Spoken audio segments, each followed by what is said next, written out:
একদিন এক উপাসক আমাকে সঙ্গদান শুরু হওয়ার পূর্বে এক সঙ্গদানে তিনি হাত জোর করে আমাকে বললেন, ভান্তে, আপনারা তো শুধু মাতা পিতার প্রতি কর্তব্যের কথা বলেন, মাতা পিতারও কি সন্তানের প্রতি কোনো কর্তব্য নাই? আমি বললাম, হ্যাঁ আছে তো। বলে যে, ভান্তে, সেটা তো আপনারা বলতে আমি তেমন শুনি নাই, কিন্তু আপনারা শুধু বলেন যে মাতা পিতার প্রতি সন্তানের কর্তব্য তাদেরকে সেবা যত্ন করা, বৃদ্ধ হলে তাদের ভরণ পোষণ করা, তারপর মৃত্যুবরণ করলে তাদের দাহকার্য সুসম্পন্ন করা, তারপরে তাদের উদ্দেশ্যে সঙ্গদানাদি কর্ম সম্পাদন করা। কিন্তু সন্তানের প্রতি কি মা বাবার করণীয় কর্তব্য নেই? আমি বললাম, হ্যাঁ উপাসক আছে। তা আসলে কথাটাও ঠিক। আমি কিন্তু এই প্রশ্নটা প্রায় 10 বছর আগের কথা। তো আমার ভিক্ষু জীবনের 10 বছরে আমি আসলে সন্তানের প্রতি করণীয় কর্তব্য বিষয়ে আমার তেমন দেশনা হয় নাই, এবং আমিও লক্ষ্য করলাম যে আসলে ঠিকই এই বিষয়টা আমাদের খুব কম বলা হয়। তা আমি বললাম, উপাসক, আসলে এই কর্তব্যগুলো আপনারা সুসম্পন্ন করেন বলেই আমাদের আচার্যগণ তেমন বেশি বলে না। তা আমি আজকে সে সম্পর্কে দুই একটা বলবো। প্রথম হচ্ছে সন্তানকে যথাযথভাবে ভরণ পোষণ করে লালন পালন করা। আপনি সন্তান জন্ম দিলেন, সেটা বড় কথা নয়। যদি সেই সন্তানকে আপনি ভরণ পোষণ না করেন, লালন পালন না করেন, তাহলে কিন্তু সেই সন্তান আপনাকে পিতা বলে মাতা বলেও যথাযথভাবে ডাকবে না। এটা আমার একটা প্রত্যক্ষ অভিজ্ঞতা আছে। সে অভিজ্ঞতা কি? একদিন এক উপাসিকা ওনার 3 বাচ্চাকে নিয়ে আমার বিহারে গিয়েছে। তো আমাকে বন্দনা করে একটু ধর্ম কথা বলছেন। এখন ফোন আসছে, বারবার কেটে দিচ্ছি। তা আমি দেখলাম যে যেহেতু ফোন আসছে, বোধহয় আমাকে সংকোচ করছে, আমি একটু ধর্ম কথা বলছিলাম। তাই বললাম যে, উপাসিকা, ফোনটা ধরেন, কোনো সমস্যা নেই, আপনি কথা বলে নেন, যেহেতু বারবার ফোন আসছে। তখন ওর মা জিজ্ঞাসা করছে মেয়েকে, এই কে ফোন দিচ্ছি? বলে যে শয়তান। এখন আমার কৌতূহল জাগ্রত হলো, আরে শয়তান বলছে কেন? তো আমি প্রথমে জিজ্ঞাসা দেখে আবার ফোন দিচ্ছি। তো এখন আমি শেষান্তে একটু জিজ্ঞাসা করলাম। তা আবার মা জিজ্ঞাসা করছে, দেখে আবারও বলছে শয়তান। তখন আমার কৌতূহল হলো। তা আমি বললাম যে, শয়তানকে কোনো সমস্যা? তো তখন একটু আমতাম থাকলো, চাঁদি না, কোনো সমস্যা হলে বলেন, কি সমস্যা? তখন মেয়েটা মা বলে যে ওদের আমার তো বলতে ইচ্ছে করে না, তবুও বলতে হচ্ছে, ভান্তে, আপনি যখন জিজ্ঞাসা করছেন, ওদের বাবা ফোন করছে। আরে, তখন আমি বললাম যে, উপাসিকা, আপনার সাথে হয়তো দূরত্ব আছে, কিন্তু সন্তানকে বাবা শব্দটা না বলে তারা শয়তান বলছে, এটা তো খুবই অসুন্দর, অশোভন। বলছে, ভান্তে, তখন দেখে ওনার আবেগ ছুটে আসলো মন থেকে। তিনি বহুবিধ কথা বলতে শুরু করলেন তাদের সম্পর্কে। এই সেই, আমার স্বামী এমন তেমন, ওদেরকে দেখভাল করে না, জন্ম দেওয়ার পথে কোনো খবরাখবর নেয় না। তো আমি শয়তান না বলে কি বলবো? এই সেই, ওদেরকে বাবা। তা আমি দেখুন, আমাদের বুদ্ধ ধর্ম দর্শনে আমরা সৃষ্টিকর্তা বিষয়ে আমাদের এই প্রশ্নটাকে বলা হয় অবান্তর প্রশ্ন। আমরা সৃষ্টিকর্তাকে এটা অনুসন্ধান আমরা করতে চাইও না। আমরা চাই যে জন্ম দুঃখ আছে, দুঃখের কারণ আছে, দুঃখ নিরোধ আছে, দুঃখ নিরোধের উপায় আছে। এই সত্যটাকে আমরা আবিষ্কার করতে চাই, যেটাকে বলা হচ্ছে চতুরার্য সত্য। এবং বুদ্ধ এখানে বলেছেন চাতুর্শস্য বিনিমুক্ত ধাম্ম বিননাত্তি, চতুরার্য সত্য ব্যতীত পৃথিবীতে অন্য কোনো ধর্ম বিদ্যমান নেই। সেই চতুরার্য সত্য কি? দুঃখয়ানা, দুঃখ সমুদয়ানা, দুঃখ নিরোধায়ানা, দুঃখ নিরোধা গামিনী পাটিপাদায়ানা। দুঃখ কি? জন্ম দুঃখ, জরা দুঃখ, ব্যাধি দুঃখ, মরণ দুঃখ, অপ্রিয় সংযোগ দুঃখ, প্রিয় বিয়োগ দুঃখ, স্পৃহত বস্তু অলাভ দুঃখ, তা যাহা চাই তাহা না পাবার দুঃখ, সংকীর্তেনা পঞ্চ উপাদানাখ্যান্দা দুঃখা, সংক্ষেপে বলছে পঞ্চ উপাদান স্কন্দ দুঃখ, যেটাকে বলছে নাম বা রূপ, বেদনা, সংজ্ঞা, সংস্কার, বিজ্ঞান স্কন্দ। এই দুঃখের এটাকে বলা হচ্ছে দুঃখ। জগতে এই দুঃখগুলো নেই, এই কথাটা কেউ এখানে বলতে পারবে না অরহত বা মার্গজ্ঞান লাভী ব্যতীত। তাদেরও আবার এখানে দুঃখের ভাগ আছে। একে বলা হচ্ছে রূপগত দুঃখ হচ্ছে চারটি, নামগত দুঃখ হচ্ছে চারটি, অর্থাৎ রূপপ্রধান চারটি, নামপ্রধান চারটি। রূপপ্রধান চারটি কি? জন্ম দুঃখ, জরা দুঃখ, ব্যাধি দুঃখ, মরণ দুঃখ, যেগুলো শরীর প্রধান। এইরকম বলে একটু বুঝবেন বেশি, যেটাকে বলছে রূপপ্রধান। একজন যখন অরহত হয় তখন তার এই চারটি রূপপ্রধান দুঃখ কিন্তু বিদ্যমান থাকে। আর নামপ্রধান কি? অপ্রিয় সংযোগ দুঃখ, প্রিয় বিয়োগ দুঃখ, যাহা চায় না পাবা দুঃখ, পঞ্চপ্রধান স্কন্দ দুঃখ। এই চারটি দুঃখ কিন্তু সমূলে বিনাশ হয়ে যায়। তবে অরহতের রূপপ্রধান দুঃখ থাকলেও সেটাকে কিন্তু অরহত দুঃখ মনে করে না। আমরা করি, যেমন এত দান ধর্ম করলাম, এত সৎভাবে চললাম, তবুও কেন কষ্ট পাচ্ছি, দুঃখ পাচ্ছি, মনে মনে মাঝে মধ্যে আমাদের এমন কথা উৎপন্ন হয় চিত্তের মধ্যে। কিন্তু অরহতের মধ্যে সেটা আসবে না।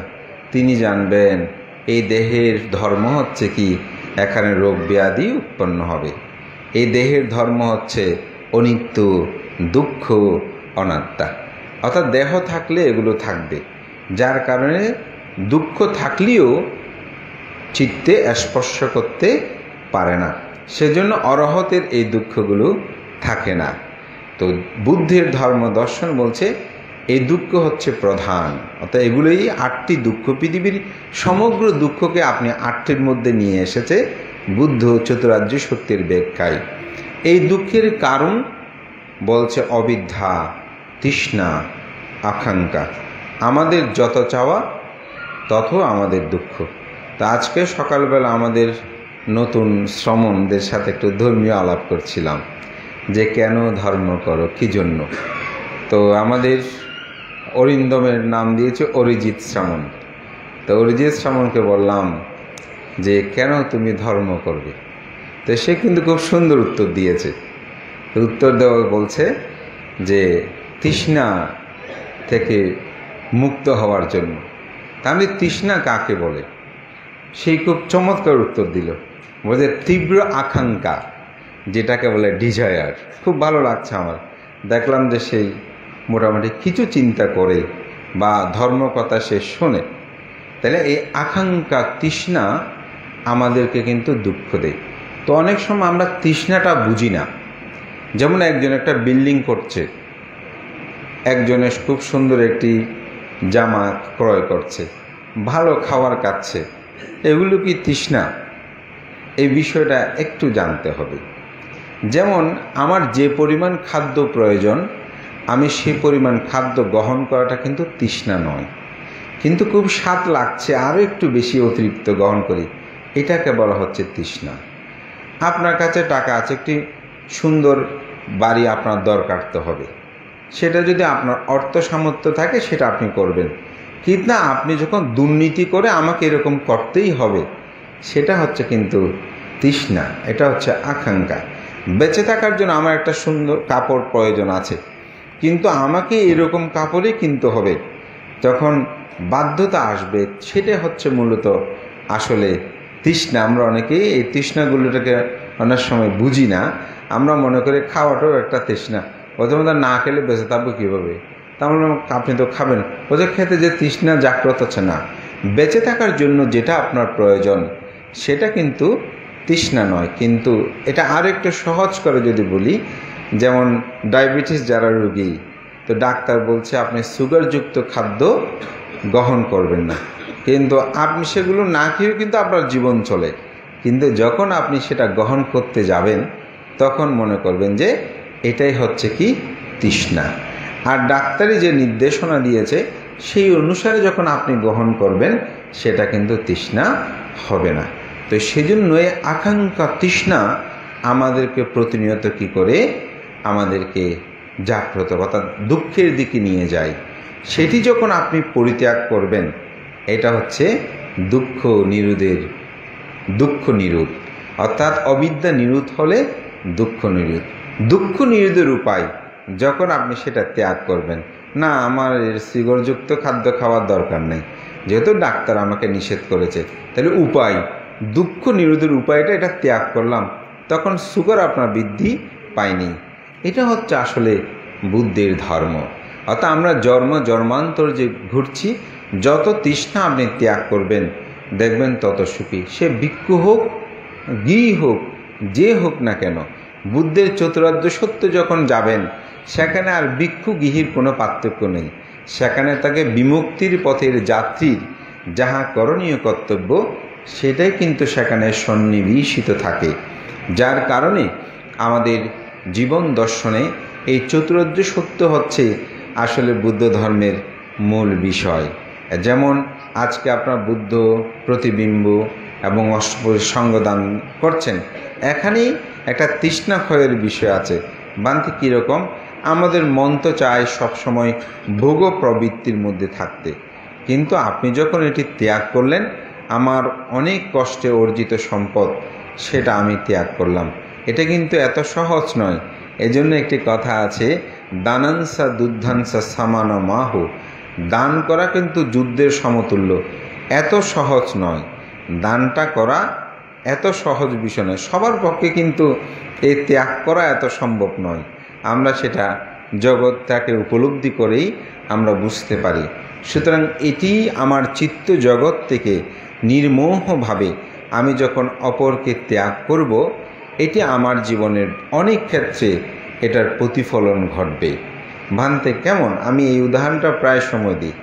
দানটা কিন্তু শুধু ভিক্ষু সঙ্গদের জন্য বা পথে ঘাটে কোনো ভিখারি অমুকের জন্য, জ্ঞাতির জন্য শুধু নয়, নিজের জন্য কিন্তু দানটা প্রয়োজন। যেমন আপনার কাছে যদি ত্যাগ মনোবৃত্ত সম্পূর্ণতা না থাকে, তাহলে দেখবেন আপনি কৃপণতা স্বভাবযুক্ত যদি থাকে, তাহলে আপনার জীবনে যদি কোনো সময় কোনো কারণে অর্থের বিনাশ ঘটে, অর্থাৎ কোনো কারণে আপনার অর্থ হারিয়ে গেছে, আপনি এটা নিয়ে চিন্তা করতে করতে দেখবেন স্ট্রোক করবেন। কিন্তু আপনার মধ্যে যদি ত্যাগ ও মনোবৃত্ততা বিদ্যমান থাকে, বলবেন যে ও আমি তো সেদিন একটা সঙ্গদান করলাম, আমি এত টাকা খরচ করি, 2 লাখ টাকা খরচ করেছি, 1 লাখ টাকা খরচ করেছি, আজকে 50,000 টাকার জন্য এত কেন চিন্তা করব। দেখবেন আপনি মানসিক প্রশান্তিটা লাভ করতে পারবেন। কিন্তু যদি আপনি কৃপণ হয়ে যান, তাহলে কিন্তু আপনি সেটা ত্যাগ করতে হবে, সেটা চিন্তা করতে করতে স্ট্রোক করবেন। বুদ্ধের সময়কালে আপনারা মিষ্টকুণ্ডলীর জাতক আপনারা অনেকেই পড়েছেন। বুদ্ধের সময়কালে যে ছিল এখন নেই তা না, আমি কিন্তু সেরকম কৃপণ মানুষ, এখনও সেটা অনেক প্রত্যক্ষ করেছি। তো বুদ্ধের সময়কালে কী ছিল, সে পিতাকে বলছে, বাবা তোমার তো অনেক সম্পদ, আমাকে একটা স্বর্ণের মেডেল তৈরি করে দাও না। তো বাবা কি করেছে, যদি স্বর্ণকারকে দেওয়া যায়, দিতে হয়, তাহলে তো স্বর্ণকারকে অনেক টাকা দিতে হবে। এখন নিজে সেই সোনা পিটিয়ে গোল করে পুত্রকে সেটা পরিয়ে দিয়েছিল, এই জন্য মিষ্টকুণ্ডলী তার নাম হয়েছিল। তো দেওয়ার পর তার পাণ্ডুরোগ হয়, যেটাকে আমরা জন্ডিস বলিয়ে দিই, এই রোগ হয়েছিল। এখন পিতাকে বলছে, বাবা আমাকে একটু ডাক্তার দেখাও। এখন ডাক্তারের কাছে পিতা নিয়ে যায়নি, কারণ ডাক্তারের ফিস দিতে হবে। ক্ষেমরজি কৃপণ হয়ে গেছে, সেই মৌমাছি যেভাবে মধু সংগ্রহ করে সেভাবে প্রতিনিয়ত সম্পদ সংগ্রহ করত, কিন্তু মানে কিঞ্চিত পরিমাণ সে দান করত না। তো যার কারণে সেই পিতা ডাক্তারের কাছে নিয়ে যায়নি, ডাক্তার থেকে ওষুধ এনে পুত্রকে খাওয়াচ্ছে। তো ডাক্তার বলেছে আমি না দেখে ওষুধ দেবো কিভাবে? বলে যে না না, আমি যেটা বলছি এটাই শুনে আপনি ওষুধ দিয়ে দেন। তো ওষুধ সেভাবে দিল, কিন্তু দেখা গেল ছেলের অবস্থা ভালো নয়। তো শেষান্তে পিতা ডাক্তারের কাছে নিয়ে গেল। সত্য ডাক্তার বলছে আপনি তো অনেক বিলম্বে নিয়ে আসলেন, এখন আর আমি কিছু করতে পারবো না, এই ছেলে মারা যাবে। তো বাড়িতে নিয়ে গেল, দেখে যে একদম মৃত, মরা যাবে সে নিশ্চিত। তো তখনকার সময়ে অনেক সময় কোনো মানুষের যখন মৃত্যু সুযোগ একবার সে তাকে ঘর থেকে একটু বের করে দিত। হ্যাঁ, আগে আমরা সেরকম অনেক আমাদের ছোটোবেলায় কিছু কিছু মনে আছে, মূল ঘর থেকে একটু বারান্দায় নিয়ে আসতো। তো ওকে ঠিক সেভাবে বের করে দিয়েছে। বুদ্ধ প্রতিদিন সকালে একটি ধ্যান করেন, সেই ধ্যানকে বলা হয় করুণা সমাপত্তি ধ্যান, অর্থাৎ আজকে আমি কার মঙ্গল করব। তো তথাগত বুদ্ধ সেদিন তিনি সেই করুণা সমাপত্তি ধ্যানে দেখলেন। এটি আমাদের বিখ্যাত বুদ্ধ পণ্ডিত নারাদও তার একটি বিখ্যাত গ্রন্থ the Buddha and his teaching, এই গ্রন্থের মধ্যে বুদ্ধের করুণা সমাপত্তি ধ্যান থেকে একটা শিক্ষা নেওয়ার জন্য যারা বুদ্ধ তাদেরকে বলেছেন। বুদ্ধ বলতে যারা বুদ্ধির সাধনায় নিরত। এখানে বড়ুয়া জাতীয়ত্বে কোনো ধর্ম অবলম্বী বুদ্ধ নয়।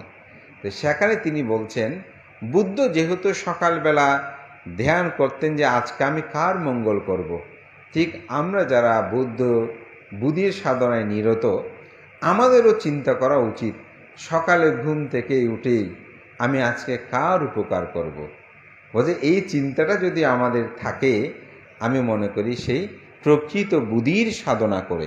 এখান থেকে আসলে একটি সুন্দর উপমা যে আসলে আমরা তো চিন্তা করে কার ক্ষতি করব, কিন্তু আমাদের উচিত যে আমরা কার উপকার করব, কার হিত সাধন করব। তো বুদ্ধ করুণা সমাপত্তি ধ্যানেই প্রত্যক্ষ তিনি দেখতেন আমি আজকে কার মঙ্গল করব। তখন দেখা যাচ্ছে এই মিষ্টকুণ্ডলী সেই পুত্র, সেই তো শয্যাশায়ী বাইরে করে দিয়েছে আর মৃত্যু হবে, বোঝা আজকে তার চিত্তটাকে আমি প্রসন্ন করব। তখন বুদ্ধ পাত্র হস্তে সেদিকে যাচ্ছিল, তার চোখ অনেকটা বন্ধ, মৃত্যুর মুখামুখি। তো বুদ্ধের শরীর থেকে সররশ্মি জ্যোতি বের হতো, তিনি সেই জ্যোতি বিচ্ছুরিত করলেন, তার চোখে গিয়ে পড়ল। তখন সে চোখ খুলল। মাঝে মধ্যে আলো আসলে অনেক সময় চোখ খোলে না, দেখতে পেল বুদ্ধ সে সৌম্য সারথি ধীরু পতাকায় পাই তিনি হেঁটে আসছেন সম্মুখ পানে। এই চিত্তক্ষণে মূলত বুদ্ধের প্রতি তার প্রসন্নতা হয়। ও বুদ্ধকে দেখেছি, মৃত্যু হয়, মৃত্যুর পরে সে স্বর্গের মধ্যে উৎপন্ন হয়।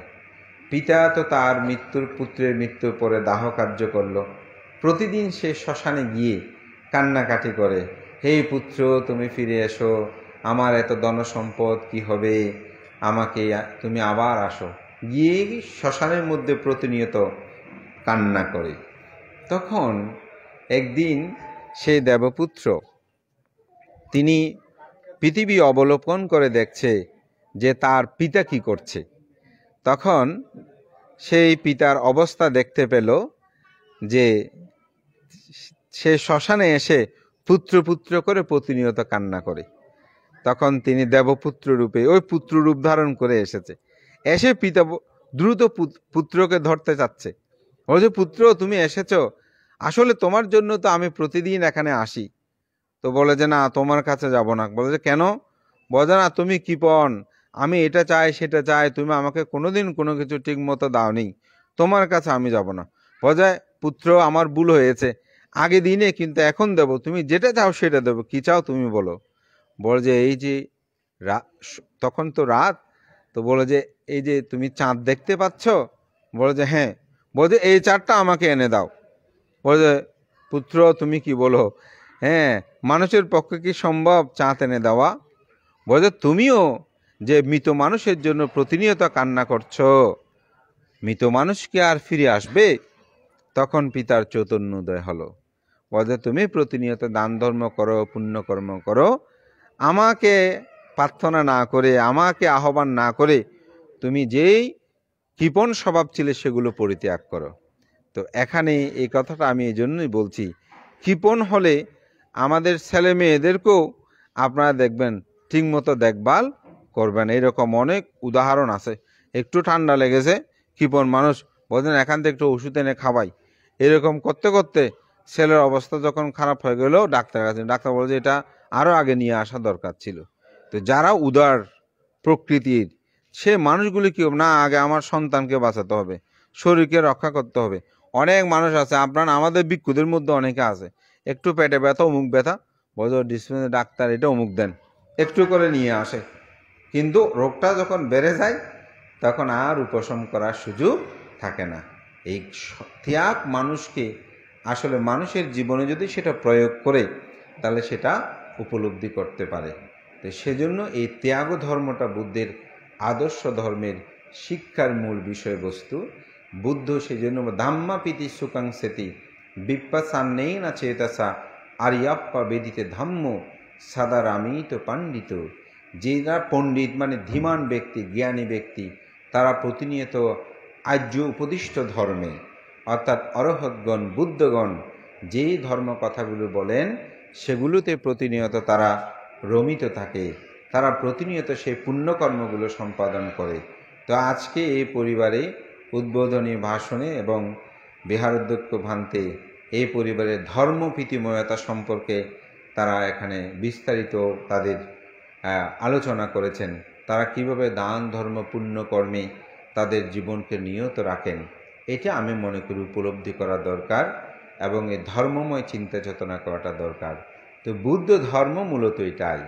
তা আমি উপাসিকাকে বললাম, যেহেতু আমরা চতুরার্য সত্য আর্য অষ্টাঙ্গিক মার্গকেই ধর্ম বলে মনে করি, সুতরাং সৃষ্টিকর্তা ওই সে নেই, তাহলে আমাদের সৃষ্টি বিষয়টা যদি একটু চর্মচক্ষু দিয়ে অবলোকন করতে চাই, আমরা কি পাবো? পিতা এবং মাতা। পিতার ওরসে মাতার গর্ভে আমাদের আবির্ভাব। তাহলে এই তিন সন্তান, এই সন্তানগণ তারা তো পিতার ওরসে জন্মগ্রহণ করেছে। পৃথিবীর সব কিছু দিলেও তো আপনি যে কোনো কথা বলতে পারেন, কিন্তু এই সন্তানগণ তো পিতার ওরসের কথা অস্বীকার করতে পারবে না। সুতরাং আমি মনে করি এই ধরনের শব্দ শিক্ষাটা না দেওয়া উচিত, কারণ এটা অশোভন, অসুন্দর।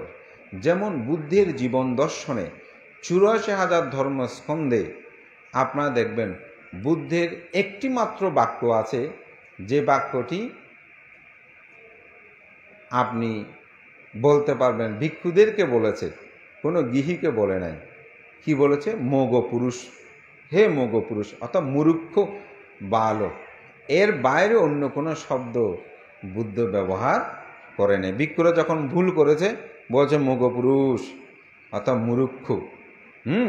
এটা মূর্খ, তো আমি এটা পরিত্যাগ করো, এরকম সব, এর বাইরে আর কোনো কথা বলে নাই। তো আমি মনে করি শোভন বাক্য বলাটা খুব বেশি প্রয়োজন। তো সুতরাং ওরা বাবা ডাকুক, আপনি স্বামী নয় অমুক নয় বলেন, কিন্তু এটা আমাকে অনেক যুক্তি দেখালো। তো যাক, শেষান্তে আমার কথা গ্রহণ করলো, কোনোদিন আর এরকম শব্দ বলে নাই।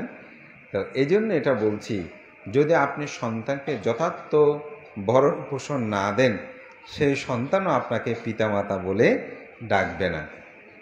দ্বিতীয় যেটা, সেটা হচ্ছে তাদেরকে কুশল কি অকুশল কি সেটি শিক্ষা দেওয়া, অর্থাৎ কোনটা ভালো কোনটা খারাপ, এটা মা বাবার করণীয় কর্তব্য সন্তানের প্রতি, যে এটা করলে ভালো হবে, এটা করলে খারাপ হবে।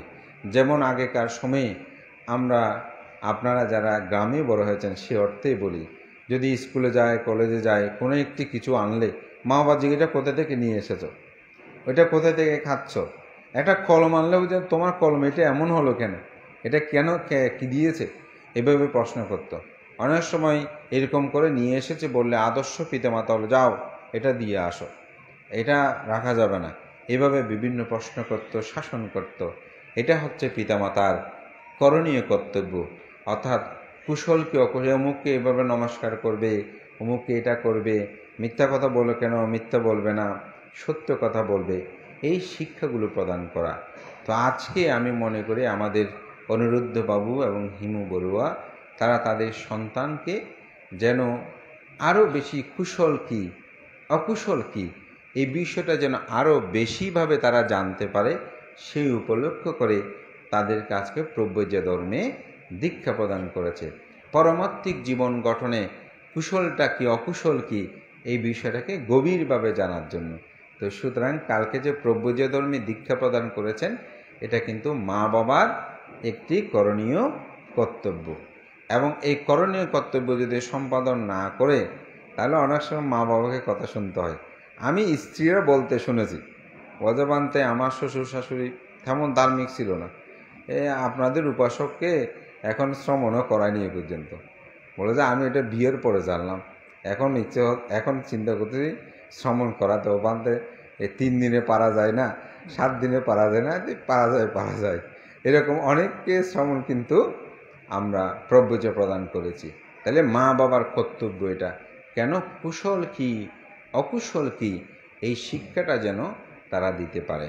তা আমি আরও কর্তব্য আছে, যেমন সম্পদের উত্তরাধিকার, অর্থাৎ আপনার যে সম্পদ আদি আছে এগুলো সমভাবে বন্টন করে দিতে হবে। কোনো সন্তানকে বেশি দিলেন, কাউকে কম দিলেন, তখন সন্তানদের মধ্যে বৈষম্য উৎপন্ন হবে। হ্যাঁ, অনেক ক্ষেত্রে এরকম কিছু অনুচ্ছেদ টিকা টিপ্পণী ব্যাখ্যা আছে, যেমন কোনো সন্তান একটু অসুস্থ, দুর্বল বা বিকলাঙ্গ, আপনি চাচ্ছেন যে এই ছেলেটা চলবে কিভাবে, তাকে একটু সম্পদ বাড়িয়ে দিই, তখন আপনার অপর যে সন্তান আছে তাকে অবহিত করতে হবে যে বাবা তোমার তো এরকম আছে, এখন ওকে একটু বাড়িয়ে দানো তো চলবে কিভাবে। এরকম বলে সে অনুমতি দেবে না দেবে অন্য কথা, কিন্তু অবহিত করে সেটা প্রদান করতে হবে। এভাবে সম্পদ আদি প্রদান করা, তাদের যথাযথ বংশ গৌরব, আপনার পরিবারের অতি জ্ঞাতি স্বজন এগুলোকে পরিচিত করে দেওয়া। অনেকে আছে যে ছেলেমেয়েরা আত্মীয় স্বজনকে পরিচয় করে দেয় না, এরকম অনেক মানুষ আছে।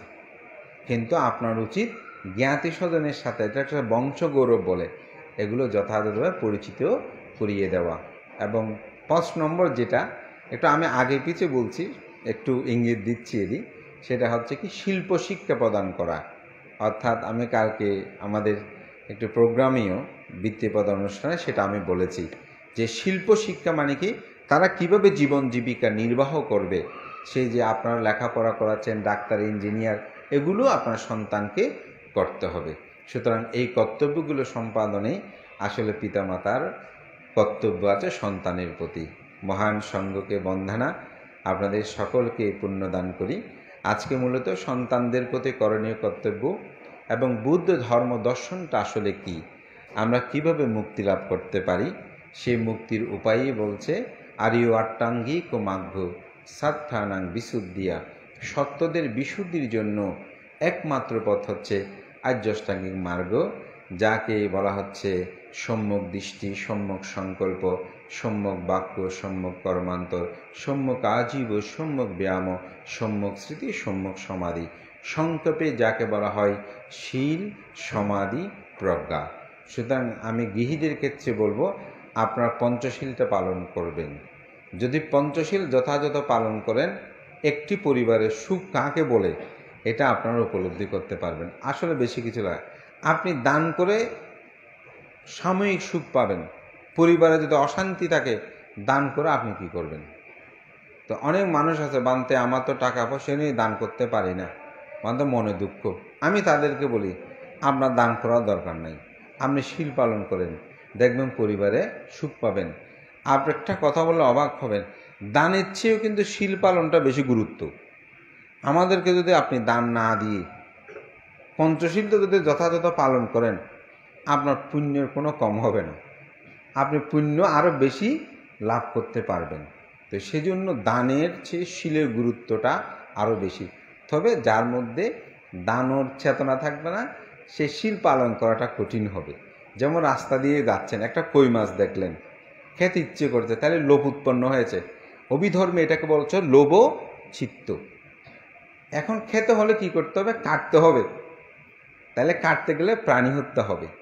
তাহলে প্রথম কি উৎপন্ন হয়েছে? লোভচিত্ত। তা আপনি যদি বলেন যে না, এটা আমি ত্যাগ করলাম, তাইলে পানাতিপাতা বেড়ামণি শিলটা প্রতিপালন হলো। এটা একটার সাথে একটা সম্পর্ক যুক্ত। যখন অভিধর্মে আপনি চিত্তগত বিষয় নিয়ে ভাববেন, তখন কিন্তু সেটা হবে। প্রাণী হত্যাকে আমরা দেশচিত্ত বলি, কিন্তু এটা প্রথমে থাকে লোভচিত্ত, পরে এটা দেশচিত্তে পরিণত হয়। সেজন্য দান, ত্যাগ এগুলো একটির সাথে একটা সম্পর্কযুক্ত। আপনারা আজকে সেই পুণ্যকর্ম বুদ্ধমুক্তি দান, এটা মূলত বলা হচ্ছে ইয় বুদ্ধি রুক্ষাং রূপেতি ইয় পাব্বাজিত নারো ইয় বুদ্ধ বিম্বাং পাটিষ্টাসি দুবাং বুদ্ধ ভবিষ্যতি। যারা প্রব্রজিত হয়, যারা বুদ্ধিবৃক্ষ রোপণ করে, যারা বুদ্ধ প্রতিবিম্ব প্রতিষ্ঠা করে, দুবং বুদ্ধ ভবিষ্যতে, তারা ভবিষ্যতে বুদ্ধ হন। এই অর্থে আপনি বুদ্ধমুক্তি দান করলে বুদ্ধ হবেন তা না, এটি অন্তরের মধ্যে এই বুদ্ধ বীজ রোপণ করতে হবে। অর্থাৎ বুদ্ধ জ্ঞান যখন অন্তরের মধ্যে থাকবে, রোপণ করবেন, তখন আপনি বুদ্ধ হতে পারবেন। যেমন অষ্টশীল নিলে কেউ যদি আপনাকে কুটু কথা বলে, অমুক বলে না আজকে অষ্টশীল নিয়েছি, আজকে বাড়াবাড়ি করব না, কেন অন্যদিন করেন সেদিন করবেন না কেন? ওই বুদ্ধ জ্ঞান উৎপন্ন হয়েছে, না আমি অষ্টশীল পালন করছি, কারোর সাথে দ্বন্দ্ব আমি আজকে যাব না। এরূপ বুদ্ধ জ্ঞান, এটাকে বলা হয় বুদ্ধ জ্ঞান। এরকম উৎপন্ন হলে দেখবেন আপনার মধ্যে প্রশান্তি আসবে। এরূপভাবে বুদ্ধ মুক্তি বা বুদ্ধ প্রতিবিম্ব দানটা অন্তরে ধারণ করবেন। অষ্টপরিষ্কার, মহতি সঙ্গদান, এগুলো সম্পর্কে আপনারা সবাই জানেন। আমি আমার কথা আর না বাড়িয়ে আপনাদের সকলের উত্তরোত্তর শ্রীবৃদ্ধি কামনা করি। আমাদের প্রকৌশলী কমলেশ বাবু, তার পুত্র, তার পুত্রবধূ, জ্ঞাতি স্বজন সকলেই সম্মিলিত হয়ে আজকে অনন্য অনুষ্ঠানের আয়োজনে জ্ঞাতি ধর্মসহ সমস্ত কিছু প্রতিপালনের যে পুণ্য, তা আপনাদের পরপার্গত জ্ঞাতিগণকে দান করুন। আমাদের শ্রদ্ধেয় সভাপতি জনপ্রিয় ভান্তে যে কথাগুলি বলেছেন, সত্যিকার অর্থে এই পরিবার তাদের কর্মময় জীবনে সাথে সাথে তারা ধর্মময় জীবনযাপনে তাদের জীবনকে পরিচালিত করার ক্ষেত্রে সবসময় তারা সেদিকে ধাপমান থাকে। আমার পরিচয়ে, আমার প্রত্যক্ষ দর্শনে সেটা আমি দর্শন করেছি। সেই ধর্মপ্রীতিময় জীবন তারা সদা জাগ্রত থেকে অতিবাহিত করুক, সমস্ত দুঃখ থেকে মুক্তি লাভ করে নির্বাণ সাক্ষাৎ করুক, এই প্রত্যয় ব্যক্ত করে আপনাদের সকলে উত্তরোত্তর শ্রীবৃদ্ধি কামনা করে সঙ্গকে বন্দনা জানিয়ে